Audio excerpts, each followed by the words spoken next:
more specifically, what would be an example or a difference between an intuitive extrovert and an intuitive introvert? Well, you know, you have chosen a somewhat difficult case, you know, because one of the most difficult types is the intuitive introvert. Yeah, you know. I have. The intuitive extrovert, you find among hunters, bankers, gamblers. Yes.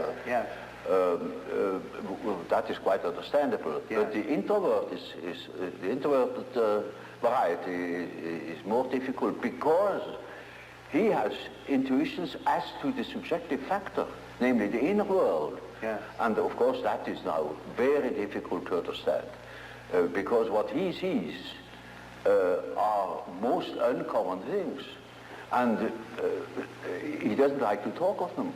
Yeah. If he's not a fool, because he would spoil his own game by telling what he sees, because people won't understand it. Yeah. For instance, once I had a patient, a young woman, about 27 or 8, and her first words were, when I had seated her, he said, "You know, doctor, I come to you because I have a snake in my abdomen." I said, "What?" Yes, a snake, a black snake, coiled up right in the bottom of my abdomen.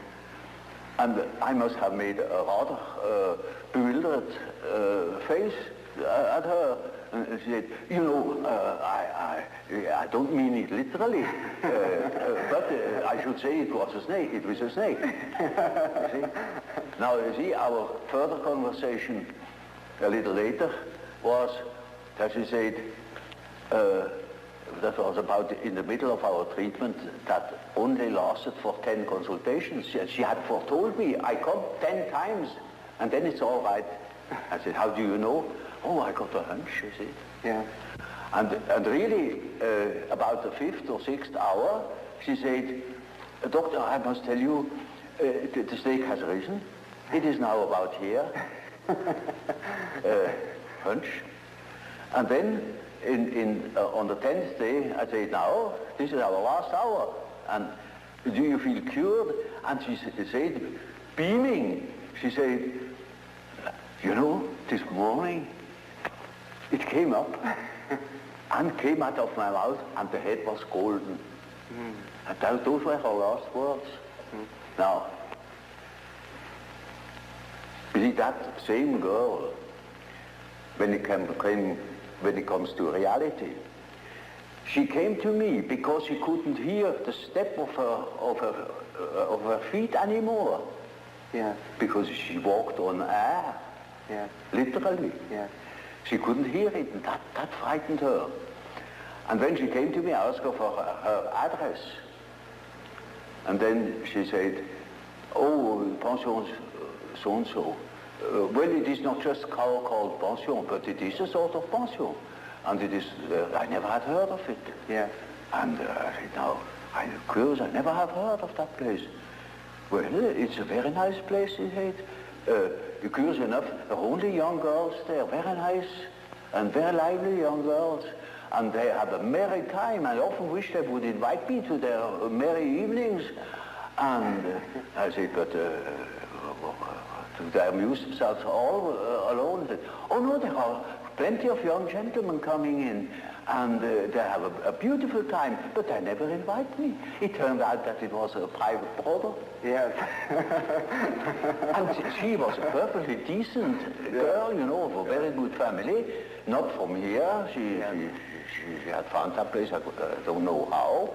And she was utterly unaware that those were all prostitutes. I said, "For heaven's sake, you fell into a very dark place. You hastened to get out of it." You see, that was her sensation. Yeah. See, she didn't see reality, but she had hunches like anything, and they came off. Yeah.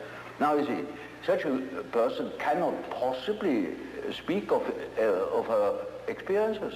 Yes. Because everybody would think she's absolutely crazy. Yeah. I myself was quite shocked when I thought, for heaven's sake, is that case a schizophrenia? Yes.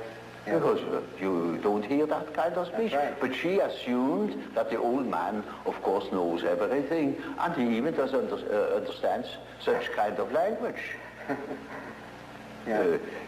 So you see, if when the intuitive, the introverted intuitive Yes. would speak what he really perceives, then practically nobody would understand it. He would be misunderstood. And so they learn to keep things to themselves. And you hardly ever hear them talking of these things. That is a great disadvantage. But it is an enormous advantage in another way. Not to speak of the experience they gather in that respect, but also in human relations. For instance, they come into the presence of somebody they don't know, and certainly they have inner images. And those inner images give them a more or less complete information about the psychology of the partner. Yes. Yes. You know, that is, but the case can also happen that they come into the presence of somebody whom they don't know at all, not from Adam, and they know an important piece out of the biography of that person. Yes. Yes. And are not aware of it, and tell the story. Yes. And then the fat is in the fire. Yeah. That's right. You see, so the introverted intuitive has in a way a very difficult life, although one of the most interesting lives. Yes. But it is difficult often to get into their confidence. It's just a sort of a skeleton to which you have to add the flesh, or say it is a country mapped out, you know, by triangulation points. And that doesn't mean the country consists of triangulation points. Yeah. That is only in order to have an idea of the distances. Yes. And so it is a means to an end. It only makes sense, such a scheme, when you deal with practical cases. Well,